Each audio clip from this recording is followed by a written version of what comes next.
Hello दोस्तों, एक बार फिर से स्वागत है आपका आरएम स्टडी पॉइंट में।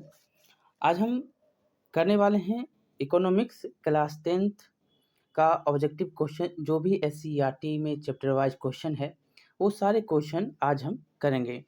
बहुत ही इम्पोर्टेंट सीरीज आपका चल रहा है जो कि आज समाप्त हो जाएगा क्लास 10th का। और कल जो है 11th का हम कोशिश करेंगे कि कुछ चैप्टर करवा दें। अगर आज 10th समाप्त हो जाता है, हम तो कोशिश कर रहे हैं कि 10th आज जो है आपका समाप्त हम कर दें। देखते हैं क्या होता है, लेकिन कोशिश कर रहे हैं तो हो जाएगा।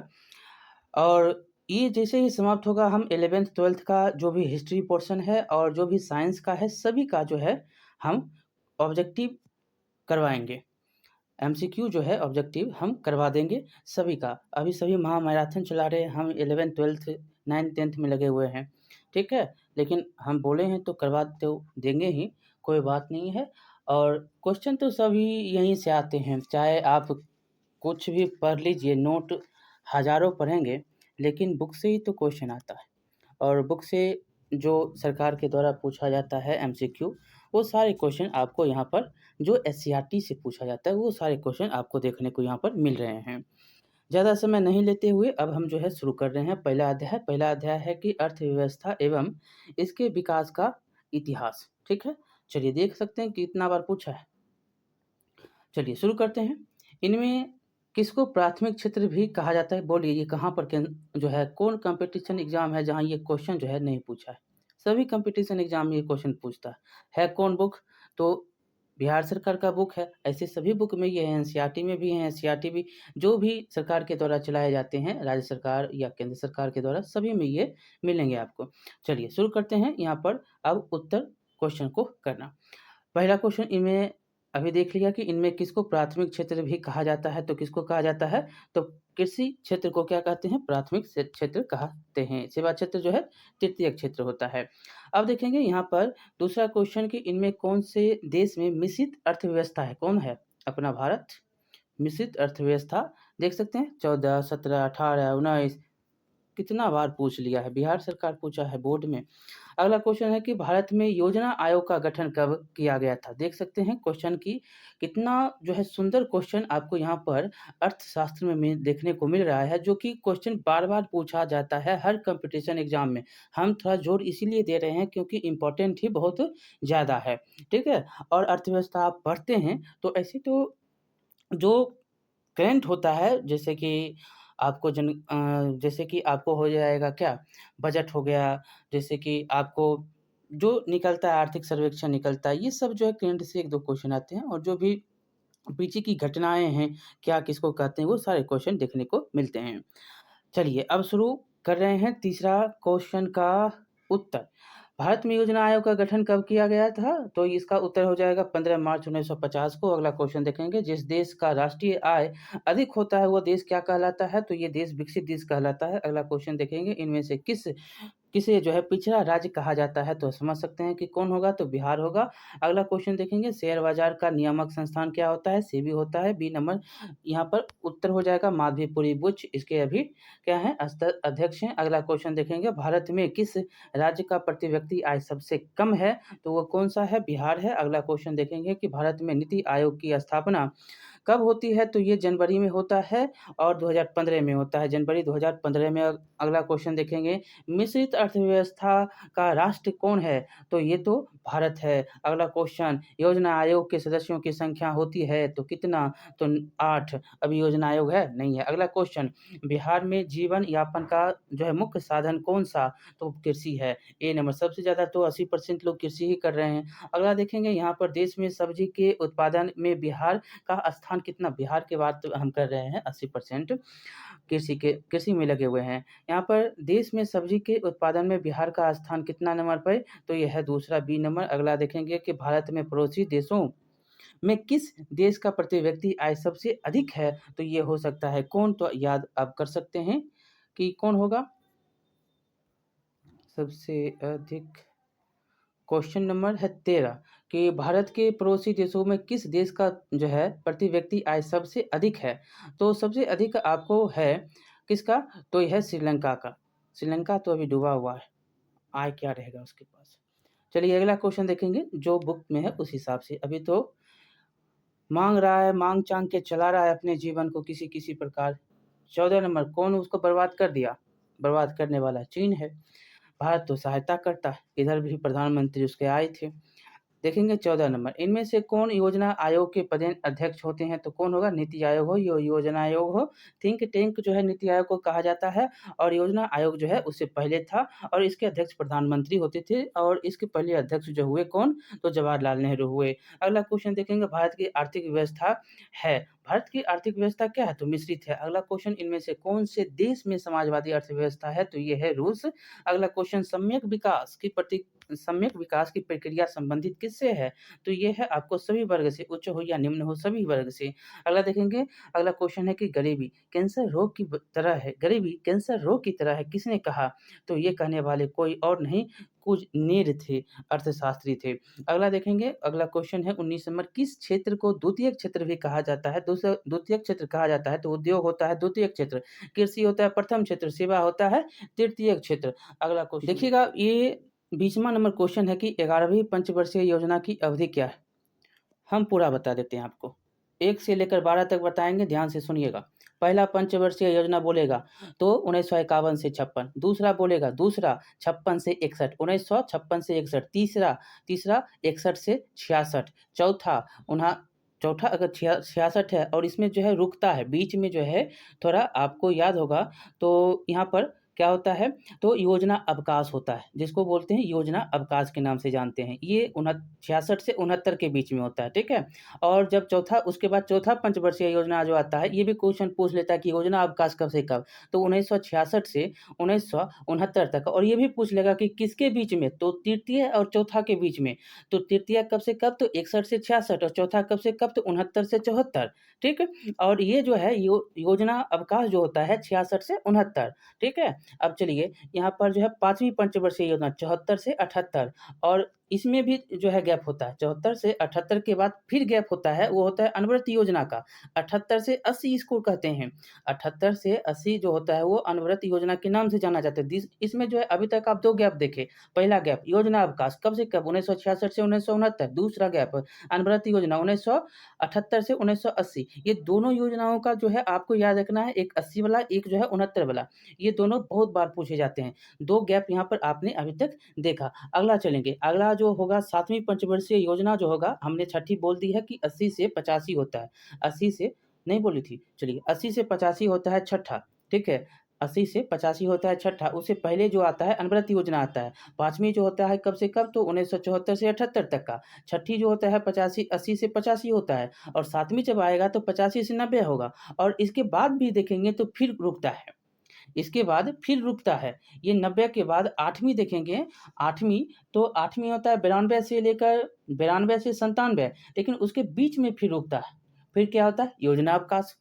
यहाँ पर 2 योजना अवकाश आपने अभी तक देखा। एक जो होता है 66 से 69, दूसरा योजना अवकाश आपको देखने को मिलेगा कौन? तो 90 से 92 और उससे पहले पूछ देगा कि बताइए कि अनवरत योजना क्या है? तो अनवरत योजना का काल जो होता है 78 से 80 के बीच में। ये सारे पॉइंट आपको याद रखना है। तीसरा यहाँ पर 3 बार जो है अभी तक 2 योजना अवकाश हो गया, एक जो है क्या हो गया? एक जो हो गया अनवरत योजना हो गया। अब जो हम चलेंगे वो होगा आपका 8वीं, तो हमने यहाँ पर 8वीं अब बताएँगे तो 8वीं हो जाएगा 1992 से 1997, 1992 से अब जो है लगातार चलता है। अब लगातार चलता है 1992 से 1997, 8वीं हो गया। 9वीं जो हो जाएगा वो हो जाएगा 1997 से 2002 और जब आएगा 10वीं तो 10वीं हो जाएगा 2002 से 2007 और 11वीं 2007 से 2012 और 12वीं बोलेगा तो 2012 से 2017। इतनी योजनाओं के बारे में हमने आपके समक्ष बता दी। टोटल जो है 12 योजना और जो है योजना पंचवर्षीय योजना और 3 जो है, एक जो होता है कौन आता है? तो एक सिर्फ़ एक याद रखना है अनवरत योजना जो कि 78 से 1980 और 1-2 आपको याद रखना है इसमें कौन? योजना अवकाश 2 होता है, एक होता है 66 से 69 के बीच में और एक जो अवकाश जो हो रहा है वो कब हो रहा है? योजना अवकाश जो होता है वो 1990 से 1992, 2 साल इधर 1990 से 92 वाला 2 साल और जब बोलेगा कि 3 साल वाला कहाँ से है? तो 3 साल वाला 66 से 69 कौन हो जाएगा? तो हो जाएगा आपका योजना आयोग पहला, ठीक है? इतना बातें हमने यहाँ पर आपके समक्ष की। जो बहुत ही इम्पोर्टेंट है और बार-बार यहाँ से क्वेश्चन पूछा ही जाता है। आर्थिक जो है आयोजन में आपको ये सारे पॉइंट पूछे जाते हैं। हम 2-3 मिनट भले लिए होंगे, लेकिन आपको हमने पूरे के पूरे योजना आयोग बता दिए यहाँ पर। आपको अगर ध्यान से सुने सुने होंगे, तो हमने हर संभव कोशिश की कि पूरा का पूरा 12 और जो है 3, 12-3 15, 15 जो है योजना आयोग पूरा का पूरा हमने यहाँ पर बता दिया। चलिए, अब जो है मतलब कि अवकाश को जोड़ के, अनवरत को जोड़ के, सभी जो है जोड़ के 12 होते हैं। 51 से शुरू और 2017 तक इंड, ये भी कर दिए और एक क्वेश्चन में हमने लगभग 20-30 क्वेश्चन कर लिया। अगला क्वेश्चन देखेंगे कि यहाँ पर किस क्षेत्र को तृतीयक क्षेत्र कहा जाता है? तो ये तो आपको पता ही है कि सेवा क्षेत्र है तृतीयक क्षेत्र। अब अगला क्वेश्चन देखेंगे, एक अर्थव्यवस्था का सृजन होता है, तो एक अर्थव्यवस्था का सृजन जो होता है ये भौतिक संसाधनों में, प्राकृतिक संसाधनों में और मानवीय संसाधनों में। अगला क्वेश्चन देखेंगे कि राष्ट्रीय विकास परिषद का गठन हुआ। राष्ट्रीय विकास परिषद का गठन 1952 में होता है, ये भी क्वेश्चन बहुत बार पूछा है। अगला क्वेश्चन है कि किस अर्थव्यवस्था में उत्पादन के साधनों पर किसी व्यक्ति या निजी संस्था का अधिकार रहता है? तो इसका उत्तर हो जाएगा पूंजीवादी अर्थव्यवस्था का। अगला क्वेश्चन है कि भारत की प्रथम पंचवर्षीय योजना, देखिए आ गया। अब बताइए, हमने पूरा बता दिया आपको। अब तो इसमें कोई दिक्कत नहीं होना चाहिए, हमको लगता है। जैसे कि यहाँ पर क्या हो जाएगा, पहला पंचवर्षीय योजना 51 से 56, दूसरा हो जाएगा 56 से 61। जब 66 आएगा तब रुकिएगा, 66 आएगा और यह जो है ये भी पूछ सकता है कि 66 काल कौन था, ठीक है? देखेंगे तो 56 से जोड़ दीजिए 66 तक, तो आपको 2 मिल ही जाता है, इधर 3 है, चौथा में आपको अवकाश हो जाता है। चौथा यहाँ पर अगला आप देखेंगे क्वेश्चन नंबर चौथा। अब अगला क्वेश्चन देखेंगे कि आर्थिक संरचना का एक मुख्य अंग है, कौन-सा आर्थिक संरचना का मुख्य अंग है? तो ये है यातायात एवं संचार। अगला क्वेश्चन है कि आर्थिक क्रियाओं का उद्देश्य होता है, तो ये होता है आपको जीविकोपार्जन। अगला क्वेश्चन देखेंगे कि पशुपालन एवं मत्स्य पालन किस क्षेत्र का अंग है? पशुपालन हो या मत्स्य पालन हो, यह होगा प्राथमिक क्षेत्र का, ठीक है? अगला क्वेश्चन देखेंगे निम्नांकित में कौन सामाजिक संरचना का अंग है? तो उत्तर क्या हो जाएगा? स्वास्थ्य है, और शिक्षा और प्रशिक्षण है और आवास है। अगला क्वेश्चन देखेंगे सामान्यतः किसी देश के विकास का स्तर किस आधार पर निर्धारित किया जाता है? तो उत्तर क्या हो जाएगा? तो साक्षरता पर, जो है प्रति व्यक्ति आय पर और स्वास्थ्य की स्थिति पर। बहुत ही इम्पोर्टेंट है, हर जो है नोट आप पढ़ लीजिए, 10वां का थोड़ा ये किताब का भी अध्ययन आप कर लीजिए, कहीं से कोई क्वेश्चन जो है छूटने वाले नहीं होंगे। यहाँ पर देखिएगा 31 नंबर क्वेश्चन कि प्राथमिक क्षेत्र में कौन सी आर्थिक क्रिया शामिल है? तो कृषि भी है, खनन भी है, पशुपालन भी है, इनमें से सभी है। 21-22 में पूछा गया क्वेश्चन है। अगला क्वेश्चन देखेंगे, समाजवादी अर्थव्यवस्था का गुण क्या है? तो समाजवादी अर्थव्यवस्था का गुण होता है सामाजिक कल्याण। सी नंबर उत्तर होगा। अगला है कि विकसित देशों की आय में वृद्धि के लिए किस पद का प्रयोग होता है? तो ये पद कौन सा? तो आर्थिक वृद्धि। अगला क्वेश्चन, बिहार के आर्थिक पिछड़ेपन का कारण क्या? तो जनसंख्या में वृद्धि, बाढ़, सूखा का प्रकोप और कृषि पर जो है अत्यधिक जनभार, मतलब जन मतलब लोग, लोगों का भार। जमीन कम है, लोग ज़्यादा। आर्थिक विकास की माप के लिए सबसे उपयुक्त सूचकांक कौन सा है? तो ये है प्रति व्यक्ति आय। कितना जो है प्रति व्यक्ति आय है? सबसे ज़्यादा अभी पटना का है, उसके बाद कौन है? बेगूसराय है। अगला देखेंगे यहाँ पर 36 नंबर की बोनस भुगतान अधिनियम किस पंचवर्षीय योजना के दौरान बनता है? तो उत्तर क्या हो जाएगा? तृतीय पंचवर्षीय योजना के दौरान ये बनता है। देखिए पंचवर्षीय योजना तो ऐसे बहुत बड़ा है, पंचवर्षीय योजना पढ़ेंगे तो बहुत बड़ा चैप्टर है। यहाँ पर बड़ा क्या कहिएगा, अगर आप शॉर्ट में बनाइएगा तो बहुत छोटा है, अगर उसको पूरा डिटेल से जानिएगा तो यहाँ पर 10 पन्ने आपको पंचवर्षीय योजनाएं में हो जाते हैं। लिखिएगा तब, नहीं लिखिएगा तब तो आधा पन्ना में लिख कर ख़त्म कर दीजिएगा सिर्फ शॉर्ट में। हाँ, इतना लक्ष्य था, ये सब कार्य था और ये सब हुआ। लेकिन जब आपको पूरा डिटेल अगर कहेगा लिखने के लिए तब तो लिखना पड़ेगा। अगर आप यूपीएससी या बीपीएससी का मेंस लिखते हैं तब तो पूरा डिटेल लिखिएगा, शॉर्ट में मारिएगा तो आपको भी निकाल देगा। यहाँ पर देखेंगे अगला क्वेश्चन 37 है कि निम्नांकित में कौन सा देश कौन सा देश विकसित अर्थव्यवस्था का उदाहरण है? कौन सा देश जो है विकसित अर्थव्यवस्था है? तो अर्थव्यवस्था में अमेरिका आता है। अगला देखेंगे कि विश्व पर्यावरण एवं विकास आयोग की स्थापना हुई, तो उत्तर क्या हो जाएगा? 1983 ईस्वी में। अगला क्वेश्चन है आर्थिक समृद्धि का संबंध किससे? तो उत्तर हो जाएगा आपका दीर्घकाल से। अगला क्वेश्चन है कि आर्थिक विकास का गैर आर्थिक कारण कौन है? तो उत्तर क्या हो जाएगा इसका? सामाजिक संस्थाएं हैं। अगला क्वेश्चन है कि जीवन की भौतिक गुणवत्ता का सूचक क्या होता है? तो ये सभी हैं, शिशु मृत्यु दर, जीवन प्रत्याशा और मौलिक साक्षरता। अगला क्वेश्चन देखिएगा। अगला क्वेश्चन है यहाँ पर कि आर्थिक विकास संबंधित है, किससे संबंधित होता है? तो परिणात्मक और गुणात्मक परिवर्तन से होता है। अगला है कि एक समाजवादी अर्थव्यवस्था में सर्वाधिक बल किस पर दिया जाता है? तो उत्तर हो जाएगा लोक कल्याण पर दिए जाते हैं। अगला क्वेश्चन है कि भारतीय योजना आयोग के प्रथम अध्यक्ष कौन? तो पंडित जवाहरलाल नेहरू। अगला यही तो अध्यक्ष जो प्रधानमंत्री होगा वही अध्यक्ष होगा, चाहे वो अभी नीति आयोग बन गया है, चाहे वो पहले योजना आयोग था। ठीक है। अगला देखेंगे निम्न में से कौन आर्थिक आधारभूत संरचना का घटक है? तो उत्तर क्या हो जाएगा? स्वास्थ्य हो जाएगा। अगला क्वेश्चन देखेंगे कि अर्थव्यवस्था के क्षेत्र से हरित क्रांति संबंधित है, तो उत्तर क्या हो जाएगा? तो ये प्राथमिक है। हरित क्रांति मतलब कृषि के लिए। ऑपरेशन फ्लड क्या है? ऑपरेशन फ्लड जो है वो डेयरी विकास का, और वर्गीज कुरियन माना जाता है श्वेत क्रांति के जनक माने जाते हैं। अगला क्वेश्चन देखेंगे यहाँ पर ब्रंटलैंड आयोग संबंधित किससे है? तो ये है आपको सतत विकास से। अगला क्वेश्चन है कि प्रथम राष्ट्रीय मानव विकास रिपोर्ट किस प्रधानमंत्री के कार्यकाल में जारी होता है? तो ये होते हैं अटल बिहारी वाजपेयी। अगला क्वेश्चन है निम्न में कौन गैर आर्थिक आधारभूत संरचना का अंग है? तो ये आपको है शिक्षा, बी नंबर। अगला क्वेश्चन है मानव विकास सूचकांक में सर्वोच्च स्थान किस देश का है? ये जो है आप करंट में देखते रहिएगा, ऐसे है कौन? नॉर्वे है, 2022 का है। यहाँ पर जो है अब देखिएगा 52 नंबर क्वेश्चन, ये तो आप बना ही लीजिएगा। 12वीं पंचवर्षीय योजना काल क्या है? 12 से 17, उसके बाद खत्म। यहाँ पर देखेंगे निम्न में से कौन विकास सूचकांक का सूचक नहीं है? तो कौन नहीं है? तो राष्ट्रीय आय नहीं है। अगला क्वेश्चन है कि राष्ट्रीय मानव विकास सूचकांक में किस राज्य का दर्जा मतलब रैंक सबसे ऊपर है?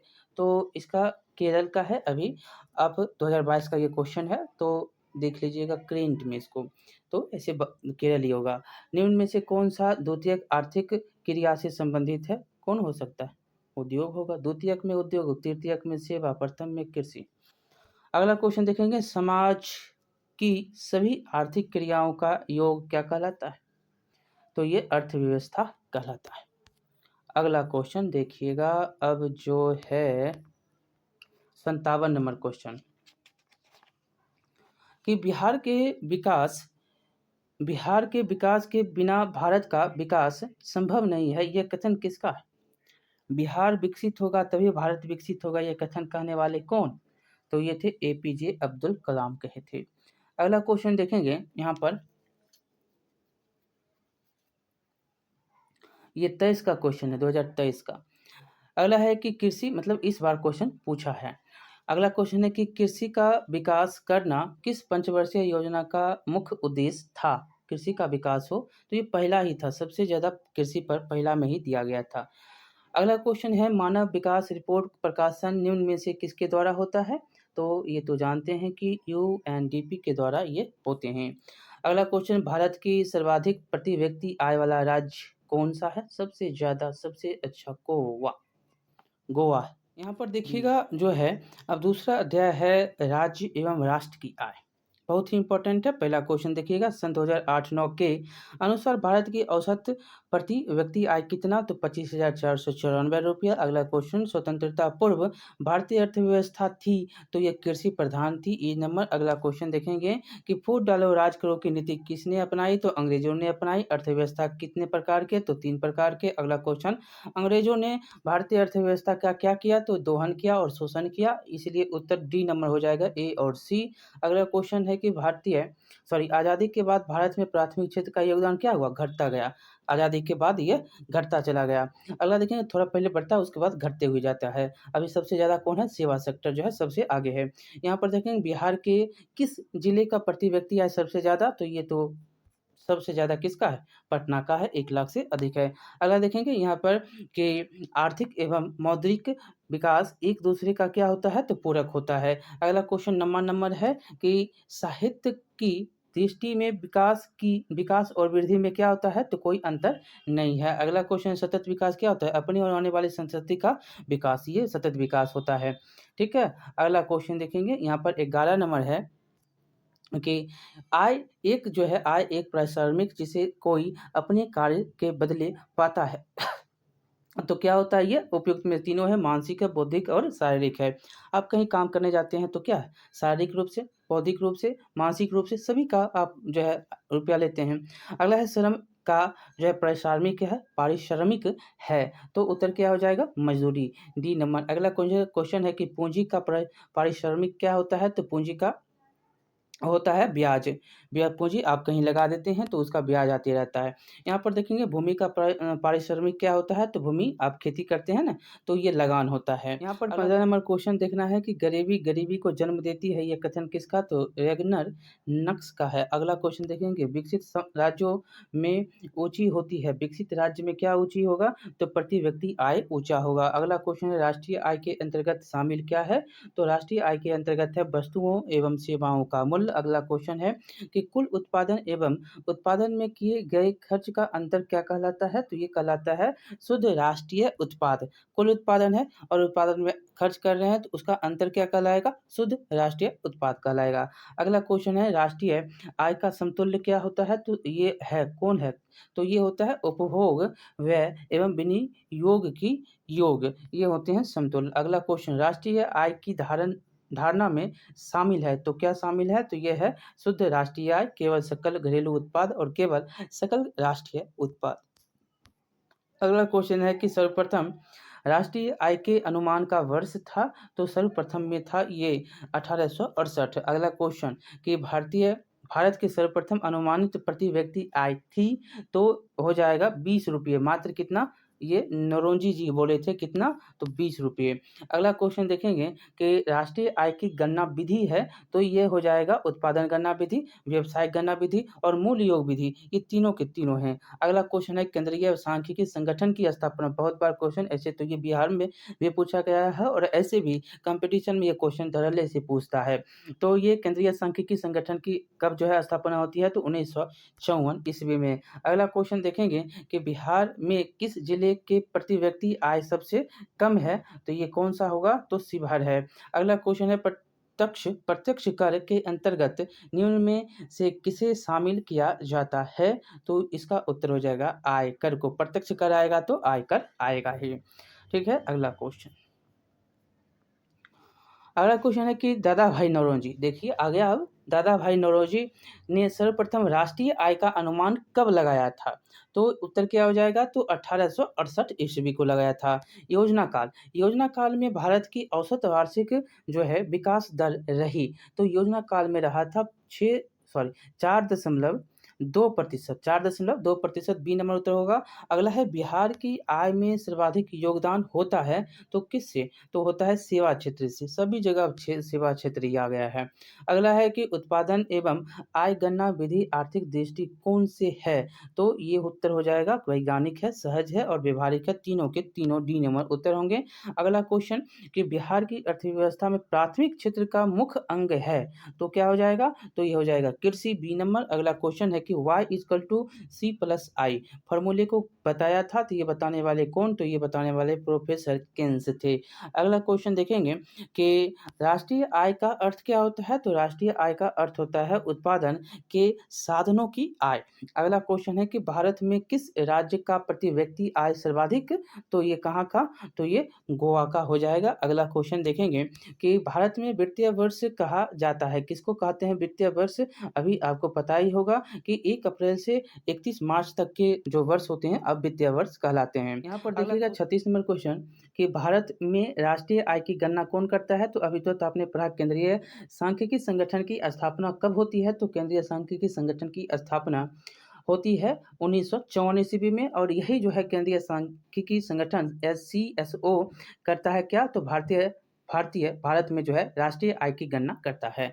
अगला क्वेश्चन देखेंगे, यहाँ पर भारत की राष्ट्रीय आय का सर्वप्रथम अनुमान किसने लगाया, तो ये भी क्वेश्चन बहुत ही इंपॉर्टेंट है, और क्वेश्चन यही कहे थे 20 रुपये इसका आय है, वो कहने वाले दादा भाई नौरोजी थे। डी नंबर हो जाएगा। अगला क्वेश्चन है, निम्नलिखित में कौन हमारे रहन सहन के स्तर को प्रभावित करता है, तो ये कौन हो सकता है, तो ये है प्रति व्यक्ति आय, जितना रुपया उतना काम धाम। अगला देखेंगे यहाँ पर कि भारत के सकल घरेलू उत्पाद में किस क्षेत्र का योगदान सर्वाधिक, तो सेवा क्षेत्र। C number. गरीबी 40 नंबर है कि गरीबी के कुचक्र की धारणा किसने दी, ये देने वाले कौन, तो रेगनर नक्स। अगला क्वेश्चन देखेंगे, आय तथा उपभोग का अंतर क्या कहलाता है, तो ये जो है कहलाता है बचत। अगला क्वेश्चन है, वर्ष भर में किसी देश में अर्जित आय की कुल मात्रा को कहते हैं, क्या कहेंगे, तो इसको कहा जाता है राष्ट्रीय आय। देखेंगे उत्तर, तो इसको राष्ट्रीय आय कहते हैं। सी नंबर यहाँ पर उत्तर हो जाएगा। यहाँ पर देखिएगा 43 नंबर क्वेश्चन कि गरीबी रेखा निर्धारण हेतु ग्रामीण क्षेत्रों के लिए प्रति व्यक्ति प्रतिदिन न्यूनतम कितनी कैलोरी निर्धारित की गई है, 2023 का क्वेश्चन है, और इसका उत्तर है 2400 कैलोरी। अगला क्वेश्चन है पॉवर्टी, ये देखिए क्वेश्चन बहुत बार पूछा है, poverty and un British rule in India नामक पुस्तक के लेखक कौन, तो दादा भाई नौरोजी। देख सकते हैं ये कहाँ पर है, तो क्लास 10th इकोनॉमिक्स में है। अगला क्वेश्चन देखेंगे, निम्न में से किस विधि के अंतर्गत उत्पादित अंतिम वस्तुओं के मूल्य में जोड़कर राष्ट्रीय आय की गणना की जाती है, तो उत्तर हो जाएगा मूल्य योग विधि। अगला क्वेश्चन है कि 1921 में सरकार द्वारा गठित राजस्व आयोग के अध्यक्ष कौन थे, तो ये थे इब्राहिम रहीमतुल्लाह। अगला क्वेश्चन देखेंगे, भारत में प्रथम औद्योगिक नीति की घोषणा कब हुई, ये भी क्वेश्चन बहुत बार पूछा गया है, ऐसे 23 में ये बिहार बोर्ड भी पूछा है, तो 1949 में होता है प्रथम औद्योगिक नीति। अगला है पीसीआई का अभिप्राय क्या है, तो पीसीआई मतलब पर कैपिटा इनकम। ठीक है। अगला अब तीसरा जो है आपका अध्याय है मुद्रा, बचत एवं साख। क्वेश्चन बहुत ही सुंदर है, यहाँ से आपको मतलब कि बहुत अच्छा क्वेश्चन मिलेंगे। हम भी जब एग्ज़ाम दिए थे तो साख के बारे में लिख कर आए थे, अब तो ऑब्जेक्टिव देता है लेकर, और पहले लिखना पड़ता था, साख क्या है, बचत क्या है, मुद्रा क्या है, ये सब पहले लिखना पड़ता था। अब तो बाबू सोना हो गए हैं, सिर्फ ऑब्जेक्टिव मारिए आइए, 90% आता है, 95% बिहार बोर्ड में अब आता है। आगे चलेंगे, यहाँ पर मेरे समय में 80 बहुत हो गया।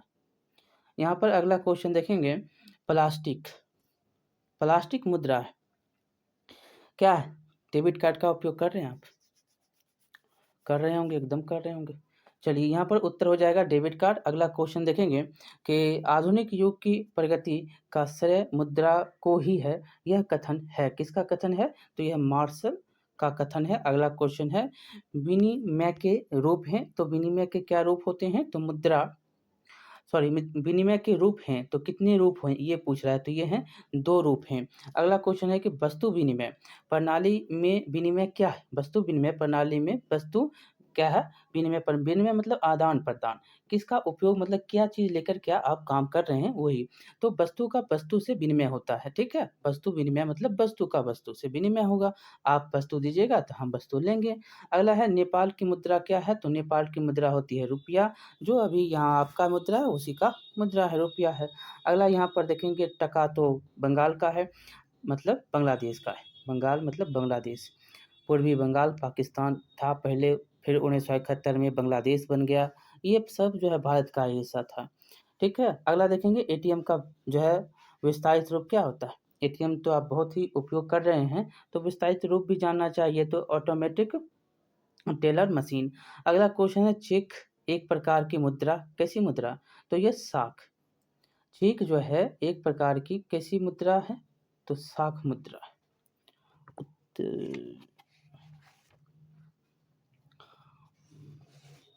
अगला क्वेश्चन 8वां देखिएगा, अगला यहाँ पर देखेंगे क्वेश्चन कि एटीएम के द्वारा पैसे निकाले व जमा किए जा सकते हैं तो 24 घंटे।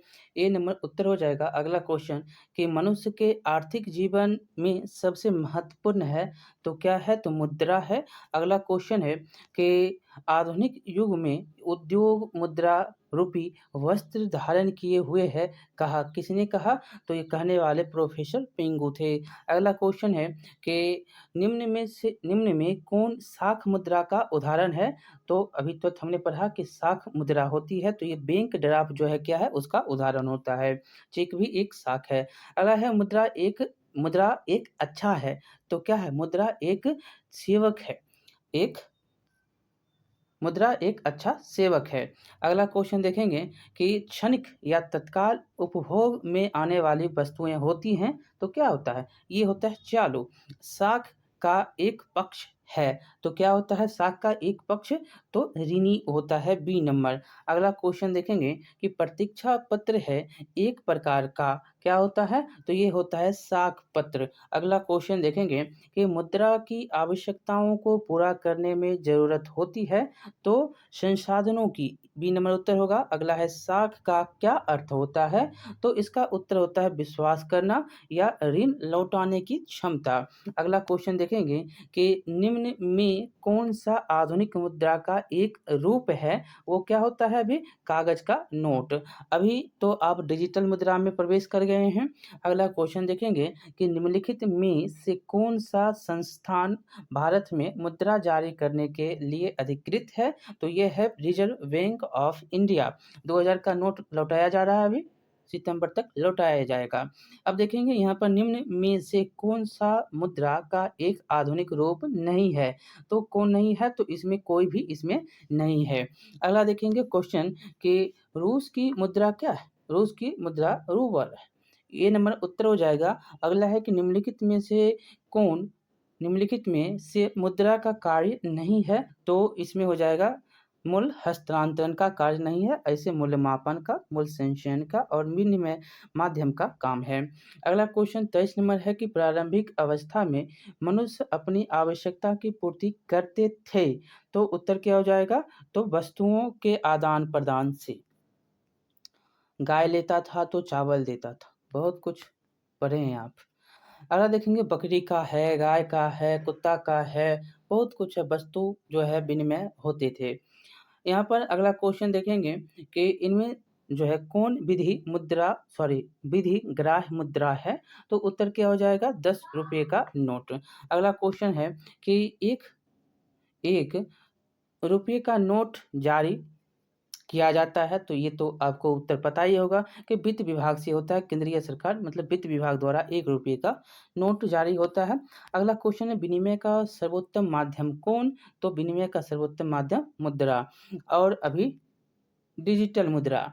अगला क्वेश्चन देखेंगे क्रेडिट कार्ड प्रसिद्ध है, तो यह है प्लास्टिक मुद्रा।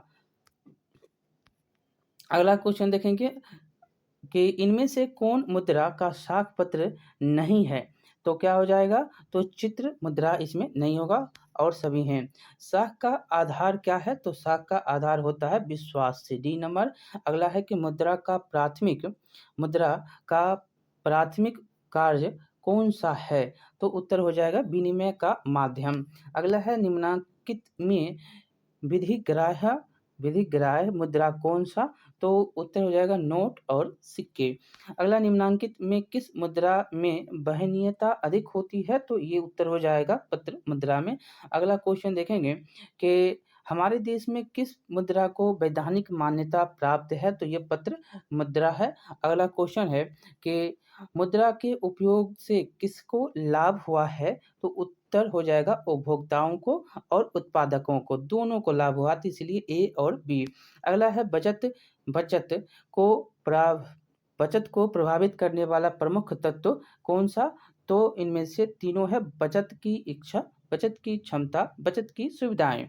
अगला क्वेश्चन है मुद्रा के प्रयोग से किसको प्रोत्साहन मिला है, तो मिला है पूंजी निर्माण को, बचत को और ऋणों का लेन-देन, इनमें से तीनों। अगला क्वेश्चन है कि पूँजी का निर्माण होता है तो बचत के द्वारा होता है। अगला क्वेश्चन है कि मुद्रा वह धुरी है जिसके चारों ओर अर्थविज्ञान घूमता है। यह कथन जो है किस अर्थशास्त्री का है ये बताना है, तो उत्तर हो जाएगा मार्शल ने बोला है ये। मुद्रा का प्राचीनतम रूप क्या? तो वस्तु मुद्रा। अगला क्वेश्चन देखेंगे।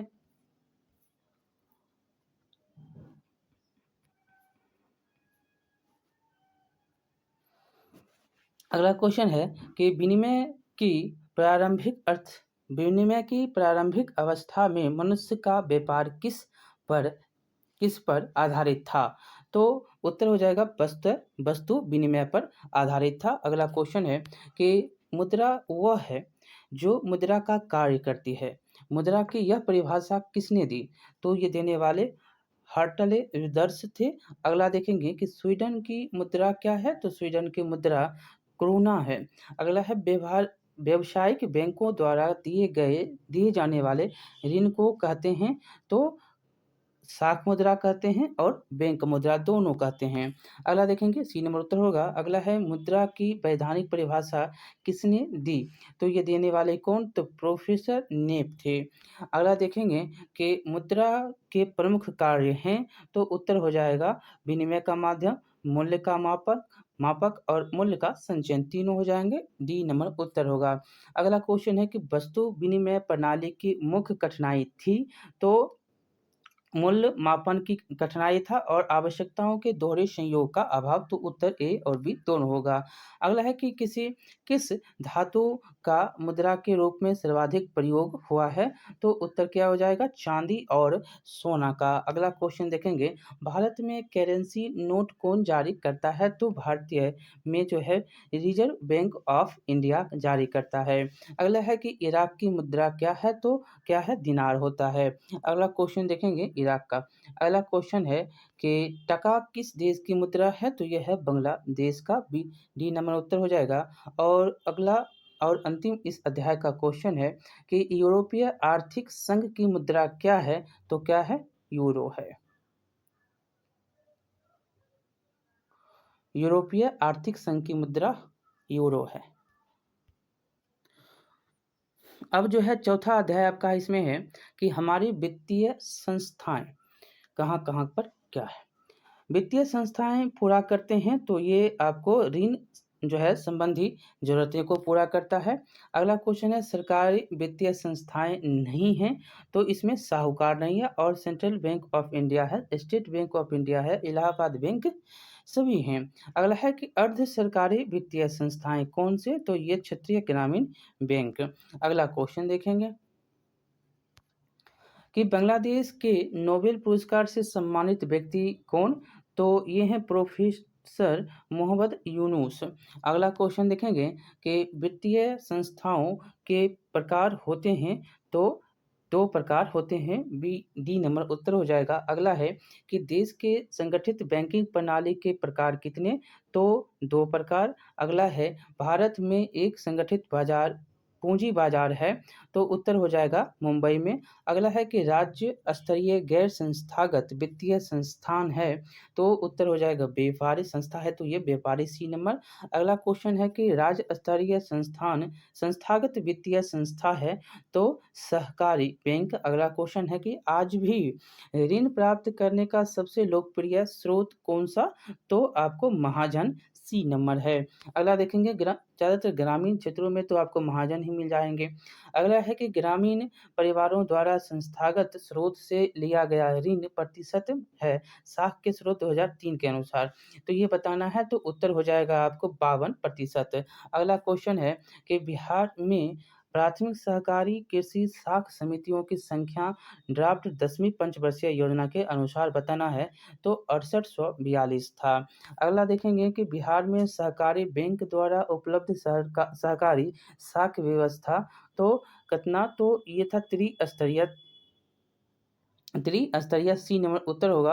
अगला है कि गैर संस्थागत वित्त प्रदान करने वाला सबसे लोकप्रिय साधन, तो ये है महाजन, बी नंबर उत्तर। अगला है कि इनमें से कौन संस्थागत वित्त साधन है, तो उत्तर हो जाएगा व्यावसायिक बैंक। अगला क्वेश्चन है भारत के केंद्रीय बैंक कौन से हैं, तो क्या है रिजर्व बैंक है, reserve bank of India, RBI. देख सकते हैं कितना बार क्वेश्चन पूछा है। अगला है कि बैंक का कार्य नहीं है, कौन सा कार्य नहीं है, तो क्रेडिट कार्ड और स्वयं सहायता समूह बनाना, लॉकर सुविधा, नगद साख, ये सभी हैं। अगला क्वेश्चन है कि भारत में सहकारिता आंदोलन का प्रारंभ कब हुआ, तो ये होता है 1904 ईस्वी में। अगला क्वेश्चन कि व्यावसायिक बैंक निम्न जमा राशि नहीं करता है, तो उत्तर हो जाएगा अग्रिम जमा। अगला क्वेश्चन है कि भारत की वित्तीय राजधानी, फाइनेंशियल कैपिटल किस शहर को कहा जाता है, तो ये मुंबई है, ए नंबर। अगला क्वेश्चन बैंकिंग एवं वित्तीय क्रियाओं का संचालन होता है, तो ये होता है वाणिज्यिक बैंक द्वारा। अगला क्वेश्चन देखेंगे यहाँ पर इसी का,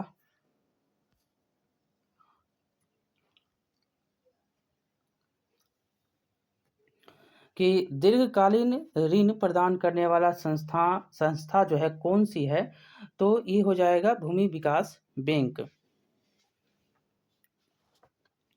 अगला क्वेश्चन है कि गैर संस्थागत वित्तीय संस्थाएं नहीं हैं, तो कौन नहीं है, सहकारी बैंक नहीं है। अगला क्वेश्चन राज्य में सूक्ष्म वित्त कार्य करती है, तो गरीब तबके के लिए। अगला क्वेश्चन है मैकलेगन समिति बनाई गई, तो ये बनाया गया 1914 ईस्वी में। अगला क्वेश्चन है यह उत्पादक कार्यों के लिए अल्पकालीन ऋण देती है, तो उत्तर हो जाएगा प्राथमिक सहकारी समिति। अगला क्वेश्चन है कि भूमि विकास बैंक किस काम का ऋण प्रदान करते हैं, तो ये करते हैं दीर्घकालीन ऋण। अगला क्वेश्चन है कि संगठित बैंकिंग प्रणाली के अंतर्गत आते हैं, तो कौन आता है, तो वित्त बैंक आता है। अगला क्वेश्चन देखेंगे कि भारतीय पूंजी बाजार का अंग नहीं है, तो कौन नहीं है, तो विकास वित्त संस्थान नहीं है। अगला क्वेश्चन है कि सूक्ष्म वित्त योजना के अंतर्गत निर्धन परिवारों को ऋण की सुविधा प्रदान की जाती है, तो उत्तर हो जाएगा संस्थागत स्रोतों से। अगला क्वेश्चन है कि वित्तीय संस्थानों में किन संस्थाओं को सम्मिलित किया जाता है, तो उत्तर हो जाएगा व्यावसायिक बैंक, बीमा कंपनी और सहकारी साख समितियां। अगला क्वेश्चन है वित्तीय सेवाओं की आवश्यकता होती है, तो क्या होगी, तो व्यावसायिक संस्थाओं को, व्यक्तियों को और सरकार को। अगला क्वेश्चन मुद्रा बाजार की संस्थागत वित्तीय संस्थाओं में कौन सर्वाधिक महत्वपूर्ण है, तो हो जाएगा उत्तर व्यावसायिक बैंक। अगला क्वेश्चन भारतीय बैंकिंग प्रणाली के शीर्ष पर कौन है, तो उत्तर हो जाएगा रिजर्व बैंक। अगला है कि व्यावसायिक बैंक का राष्ट्रीयकरण कब किया गया, तो उत्तर हो जाएगा 1969 ईस्वी को। अगला क्वेश्चन देखेंगे कि 30 में अभी कार्यरत क्षेत्रीय ग्रामीण बैंक की संख्या कितनी है, तो टोटल है 196। अगला है कि राज्य में कार्यरत केंद्रीय सहकारी बैंक की संख्या कितनी है, तो ये है 25। और भारतीय रिजर्व बैंक की स्थापना कब होती है, तो ये होती है 1935 ईस्वी को। अगला क्वेश्चन देखेंगे भारत में कितने राष्ट्रीयकृत बैंक हैं, तो उत्तर हो जाएगा 19। अगला है अब तो सब मर्ज हो गया है, ये सारे के सारे क्वेश्चन जो है आपको मिल रहे हैं, वो मिल रहे हैं बीटीबीसी का जो पढ़ाया गया उस हिसाब से है। और अगला का देखेंगे अभी देश में कार्यरत क्षेत्रीय ग्रामीण बैंकों की संख्या कितनी है, तो उत्तर हो जाएगा 196। अगला है हमारे राज्य में कार्यरत केंद्रीय सरकारी बैंकों की संख्या कितनी है, तो 25 है। अगला है भारतीय कृषि साख समितियां किसके लिए ऋण प्रदान करती है, तो ये कृषि के लिए करता है, ए नंबर। अगला है क्वेश्चन के राष्ट्रीय कृषि एवं ग्रामीण विकास बैंक की स्थापना कब होती है, तो ये होती है 1982 ईस्वी में। अगला question reserve bank of India का मुख्य कार्य क्या होता है, तो होता है बैंकिंग व्यवस्था का नियमन और साख मुद्रा पर नियंत्रण और सरकार का बैंकर होता है।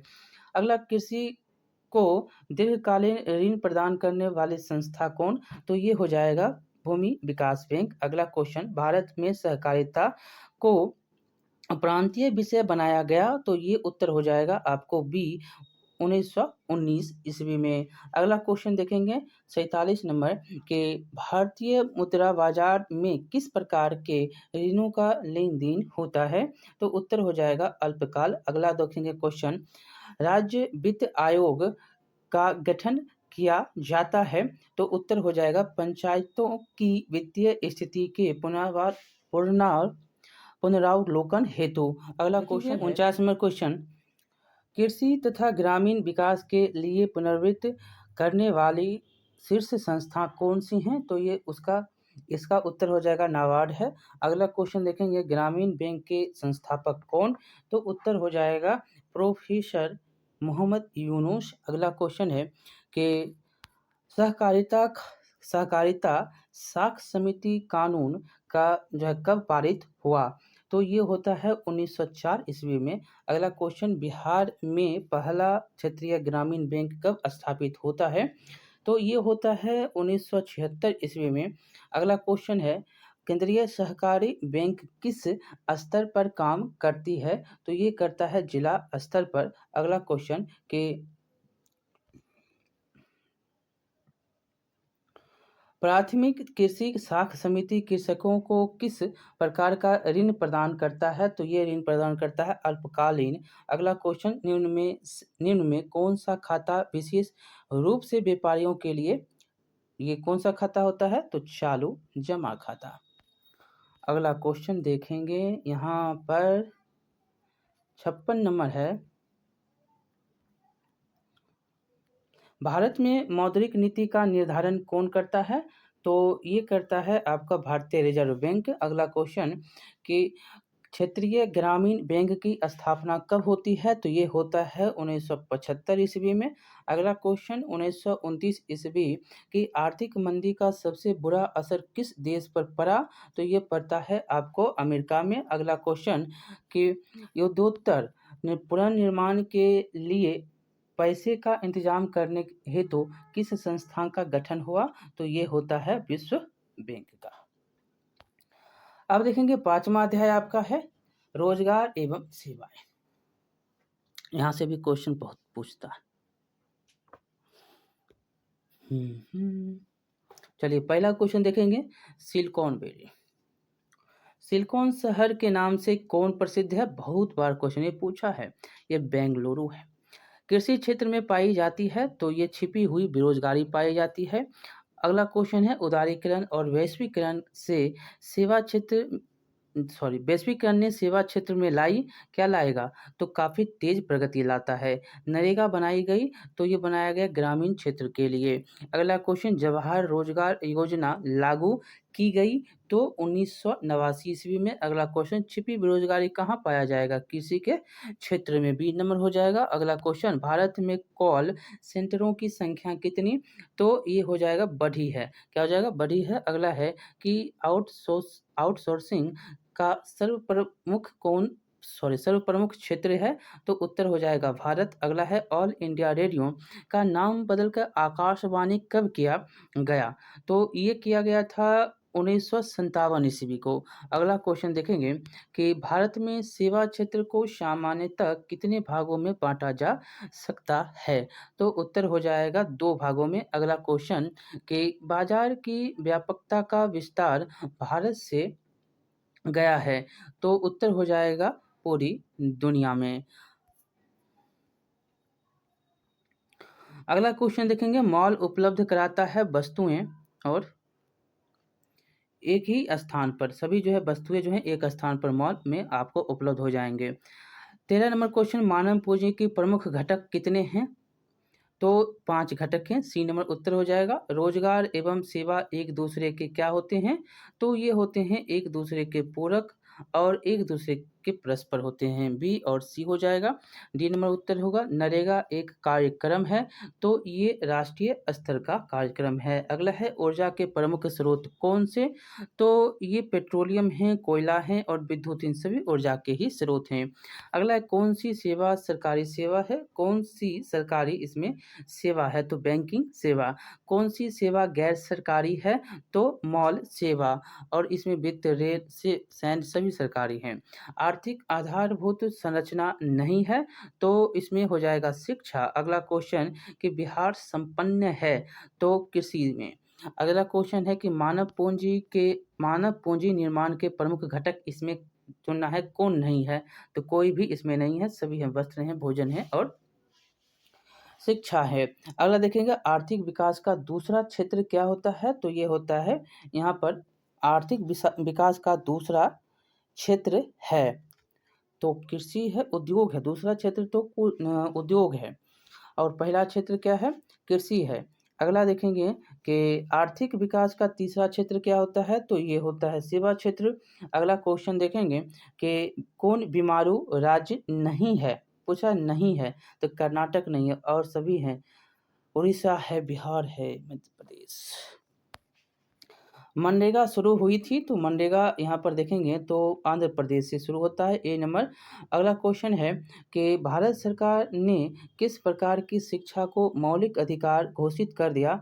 तो ये क्या होता है? तो प्राथमिक शिक्षा जो होगा वो प्रारंभिक शिक्षा मौलिक अधिकार 6 से 14 वर्ष। अगला देखेंगे विगत विगत वर्षों के अंतर्गत बिहार में किस क्षेत्र का सर्वाधिक विकास होता है? तो ये होता है सेवा क्षेत्रों का, सबसे ज़्यादा सेवा क्षेत्र। अगला क्वेश्चन यहाँ पर हम देखेंगे, हमारे देश का कौन सा शहर सूचना प्रौद्योगिकी तथा सॉफ्टवेयर शक्ति का प्रतीक बन गया? तो वो कौन है? तो बेंगलुरु है। अगला क्वेश्चन देखेंगे, भारत का पहला टेलीविजन केंद्र कहाँ स्थापित होता है? तो ये होता है दिल्ली में, सी नंबर। अगला है क्वेश्चन कि किस आयु वर्ग के बच्चे को निःशुल्क एवं अनिवार्य शिक्षा प्रदान करने का राज्य का दायित्व है? तो 6 से 14 वर्ष, बी नंबर उत्तर हो जाएगा। अगला क्वेश्चन देखेंगे कि ग्रामीण रोजगार योजना पंचायत प्रखंड में अधिक कारगर नहीं हो पाया, तो किसके कारण? तो ये उत्तर हो जाएगा बिचौलियों के कारण, ए नंबर। अगला क्वेश्चन है कि सरकार ने राष्ट्रीय पोषण कार्यक्रम सहयोग कार्यक्रम अथवा मध्याह्न भोजन योजना आरंभ की, तो ये अगस्त 1995 में करता है। अगला देखेंगे कि एक अर्थव्यवस्था के किस क्षेत्र को सेवा क्षेत्र कहा जाता है? तो उत्तर हो जाएगा तृतीय क्षेत्र को। अगला क्वेश्चन, सेवा क्षेत्र के विकास के लिए किसका विकास अधिक आवश्यकता है? किसकी विकास? तो ये मानवीय संसाधनों का विकास ज़्यादा से ज़्यादा करिए। अगला है कि भारत के कार्यबल अथवा कार्यशील जनसंख्या का कितना प्रतिशत कृषि क्षेत्र में संलग्न है? तो ये है 65 से 70%। अगला क्वेश्चन है सेवा क्षेत्र का निर्माण होता है, तो इनमें सभी के द्वारा संचार सेवाओं, परिवहन और वाणिज्यिक सेवाओं के द्वारा। अगला देखेंगे क्वेश्चन, निम्नलिखित में कौन संचार सेवाओं का अंग है? तो टेलीफोन है, समाचार पत्र है, टेलीविजन है, सभी के सभी हैं। अगला क्वेश्चन, भारत को किस उद्योग के क्षेत्र में अधिक सफलता मिली है? तो यह है कंप्यूटर सॉफ्टवेयर के उद्योग में। अगला है एक अर्थव्यवस्था की आधार का निर्माण होता है, तो उत्तर हो जाएगा सेवाओं के द्वारा। अगला क्वेश्चन, भारत की परिवहन सेवाओं में कौन सर्वाधिक महत्वपूर्ण है? तो उत्तर हो जाएगा रेलवे। अगला क्वेश्चन, मानवीय पूंजी निर्माण के मुख्य घटक कौन से हैं? तो आवास है, स्वास्थ्य है और प्रशिक्षण और शिक्षा सभी हैं, तो डी नंबर उत्तर हो जाएगा। अगला क्वेश्चन है कि ग्रामीण सड़कों का निर्माण किस योजना के अंतर्गत किया जा रहा है? तो ये हो जाएगा प्रधानमंत्री सड़क योजना के अंतर्गत। अगला क्वेश्चन कि विकसित देशों की कार्यशीलता जनसंख्या का अधिकांश भाग कार्यरत रहता है, तो उत्तर हो जाएगा सेवा क्षेत्र में। अगला क्वेश्चन कि निम्नलिखित में कौन बीमारू राज्य है? तो इसमें उत्तर तो हो जाएगा डी, बिहार। अगला क्वेश्चन है कि भारत अंतर्राष्ट्रीय स्तर पर किस क्षेत्र में महाशक्ति के रूप में उभर रहा है? तो सॉफ्टवेयर के क्षेत्र में, सी नंबर। अगला है क्वेश्चन कि इनमें कौन आर्थिक विकास क्षेत्र से संबंधित नहीं है? तो ये है सहकारी क्षेत्र। अगला क्वेश्चन देखेंगे, नरेगा कार्यक्रम के नाम के साथ किस व्यक्ति का नाम जोड़ा गया है? तो ये है महात्मा गांधी। अगला क्वेश्चन है कि काम के बदले अनाज योजना कब लागू हुई? तो इसका उत्तर 2004 नवंबर में। अगला क्वेश्चन है, मनरेगा कार्यक्रम की शुरुआत किस राज्य से हुई है? तो इसका उत्तर हो जाएगा आंध्र प्रदेश, डी नंबर। अगला क्वेश्चन, निर्यात संवर्धन क्षेत्र ईपीजेड को निम्न में से किस में बदल दिया गया है? तो उत्तर हो जाएगा विशेष आर्थिक क्षेत्र में। अगला क्वेश्चन है, निम्न में से कौन सी बेरोजगारी कृषि क्षेत्र में पाई जाती है? तो उत्तर हो जाएगा छिपी बेरोजगारी और मौसमी बेरोजगारी। अगला है मौसमी बेरोजगारी हो जाएगा उसका। अगला क्वेश्चन, प्रधानमंत्री नरेंद्र मोदी ने विमुद्रीकरण की घोषणा कब की? तो उत्तर हो जाएगा 8 नवंबर 2016 को। टोटल क्वेश्चन खत्म हुए 5वें अध्याय की। अब वैश्वीकरण पर चलेंगे, छठा अध्याय है। क्वेश्चन पहला है, वैश्वीकरण ने देशों को दिया है तो गरीब किया है। अगला क्वेश्चन है कि उदारीकरण प्रतिबंधों को हटाती है तो लाइसेंस संबंधी, परमिट संबंधी, कोटा संबंधी, उपयुक्त में से तीनों है।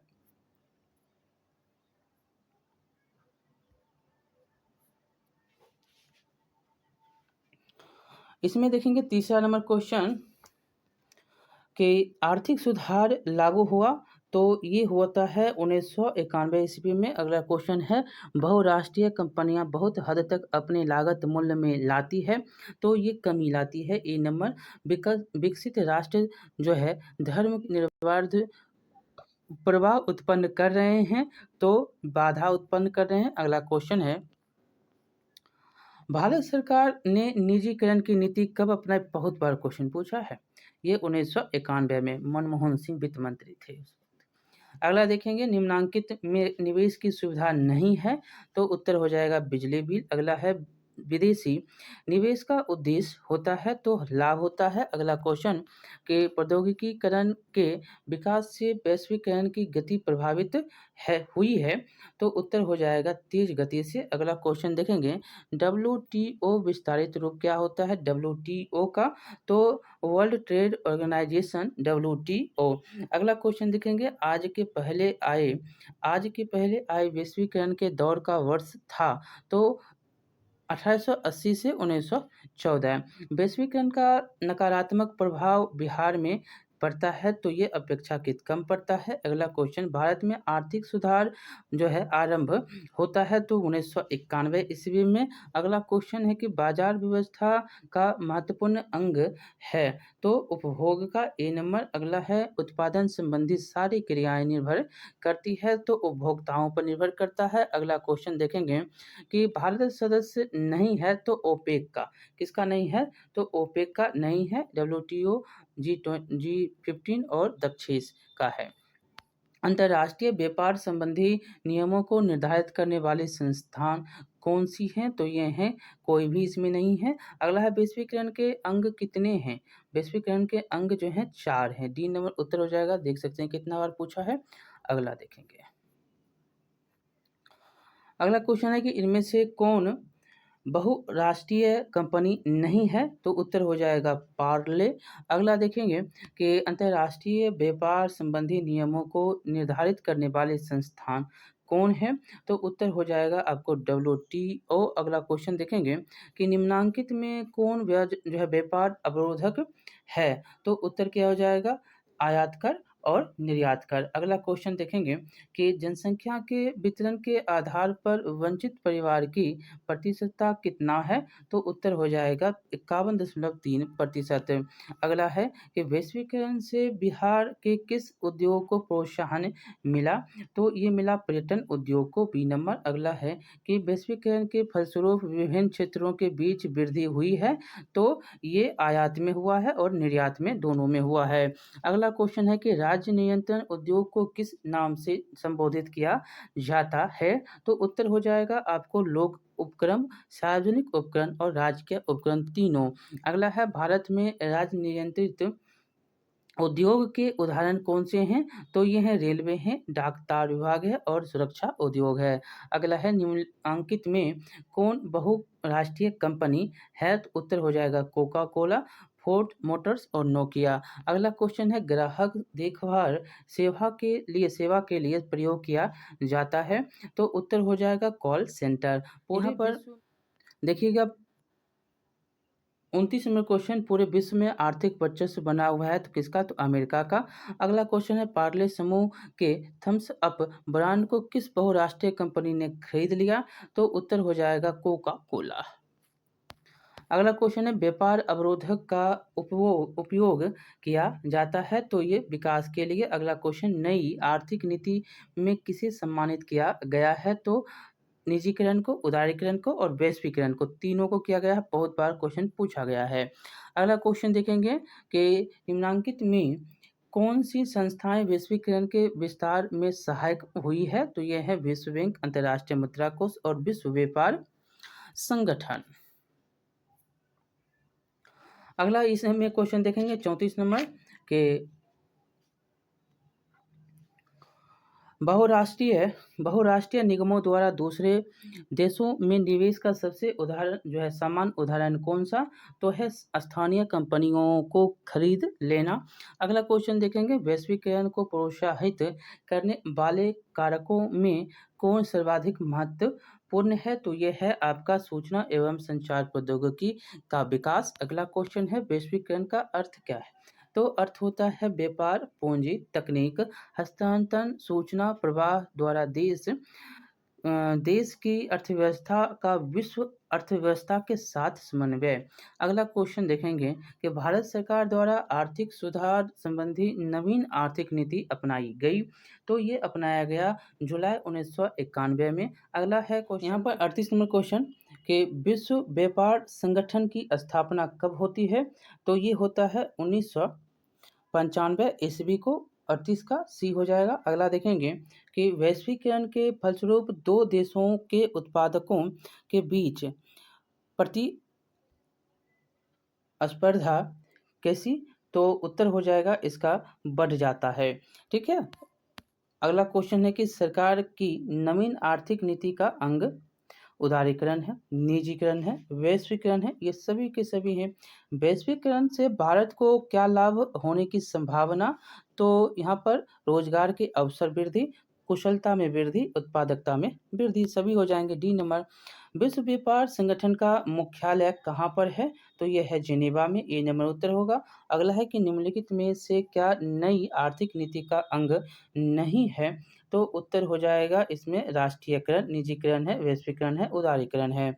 अगला देखेंगे, सरकार द्वारा लगाए गए अनावश्यक नियंत्रणों तथा प्रतिबंधों को हटाना क्या कहलाता है? तो यह है उदारीकरण। B number. अगला क्वेश्चन देखेंगे कि निम्न में से कौन भारतीय बहुराष्ट्रीय कंपनी है? तो उत्तर हो जाएगा इंफोसिस।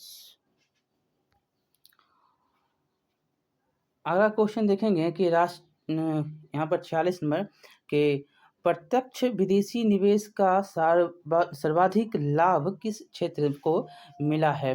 तो उत्तर हो जाएगा बी निर्माण क्षेत्र को। अगला क्वेश्चन है कि वैश्वीकरण का नकारात्मक प्रभाव निम्न में से किस क्षेत्र में देखा गया है? तो इसका उत्तर हो जाएगा कृषि एवं ग्रामीण क्षेत्र। चलिए, ये हो गया। अब है 7वां अध्याय और यह आपका लास्ट ही अध्याय है, 7वां अध्याय यानी कि लास्ट अध्याय। और ये भी क्वेश्चन यहाँ से बहुत सारे क्वेश्चन बनते हैं। देखेंगे उपभोक्ता जागरण एवं संरक्षण। पहला क्वेश्चन, उपभोक्ताओं को जानकारी लेनी चाहिए किसी वस्तु के क्या? तो गुण की, मात्रा की, वस्तु बनाने में प्रयुक्त तथ्यों को, तीनों की। अगला देखेंगे कि सामान खरीदते समय हमें प्राप्त करना चाहिए तो वारंटी कार्ड, रसीद और गारंटी कार्ड। अगला क्वेश्चन, सामान खरीदते समय हमें जांच करनी चाहिए तो स्तर की, मूल्य का और वजन और मात्रा, तीनों का। तो डी नंबर। अगला देखेंगे, जागो ग्राहक जागो एक नारा है। तो ये पहले आप सुनते होंगे, टीवी पर बहुत आता था, उपभोक्ता जागरण के लिए, जागो ग्राहक जागो। अगला देखेंगे, भारतीय उपभोक्ताओं में ये जो है जागो ग्राहक जागो रेडियो पर बहुत सुनते थे। यहाँ पर देखेंगे 5वां कि भारतीय उपभोक्ताओं में अधिकांशतः है तो उत्तर क्या हो जाएगा? निष्क्रिय। अगला क्वेश्चन देखेंगे कि मरीज देखने के लिए दिए जाने वाले फीस का रसीद डॉक्टर क्या करता है? तो कभी भी नहीं देते हैं, कभी भी नहीं देते हैं उत्तर में।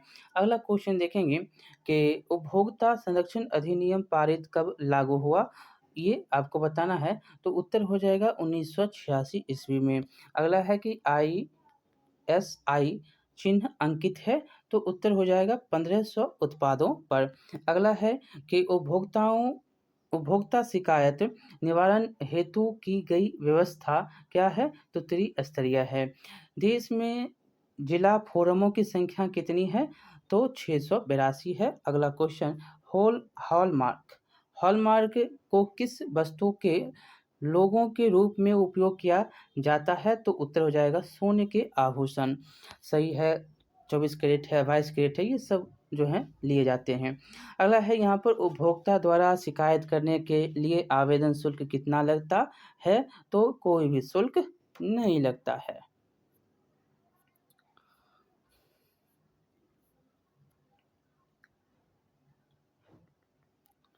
अगला देखेंगे क्वेश्चन कि राष्ट्रीय उपभोक्ता हेल्पलाइन नंबर क्या है? तो 1811 4000 1800114000।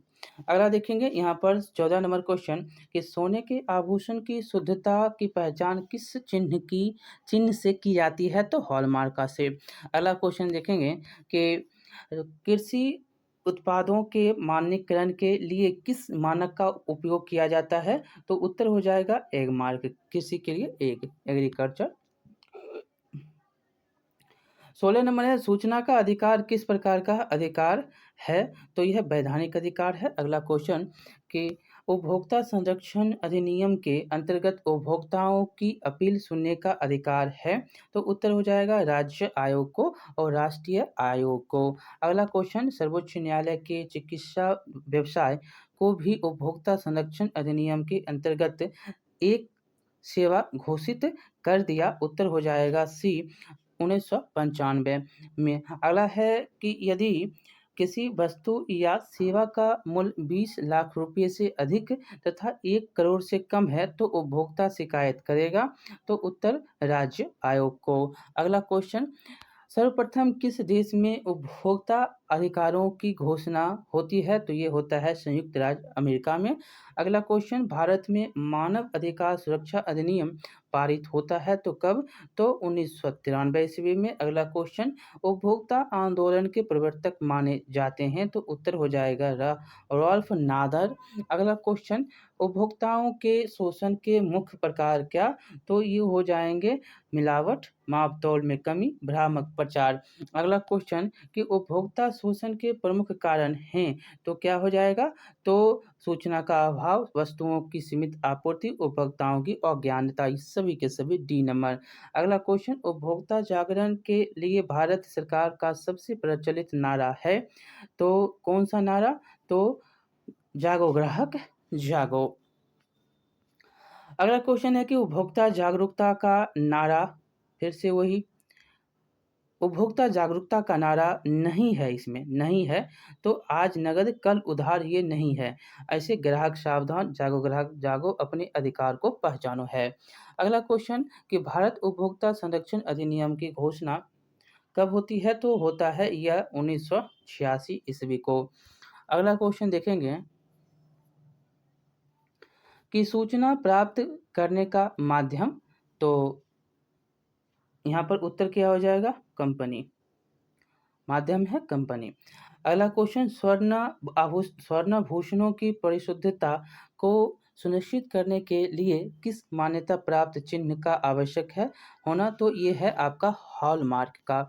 अगला क्वेश्चन, गुणवत्ता का निदान नहीं है, तो उत्तर हो जाएगा मॉल मार्क, डी नंबर। अगला है कि हॉलमार्क का शब्द जो है चिन्ह लोगों किस वस्तु की गुणवत्ता का प्रमाण है? तो सोने के आभूषणों का। अगला क्वेश्चन, उपभोक्ता राष्ट्रीय फोरम में अपील कर सकता है? तो उत्तर हो जाएगा 30 दिनों के अंदर। अगला क्वेश्चन है कि उपभोक्ता अधिकार दिवस कब मनाया जाता है? देख सकते हैं कितना बार क्वेश्चन पूछा है। तो उत्तर हो जाएगा 15 मार्च, बी नंबर।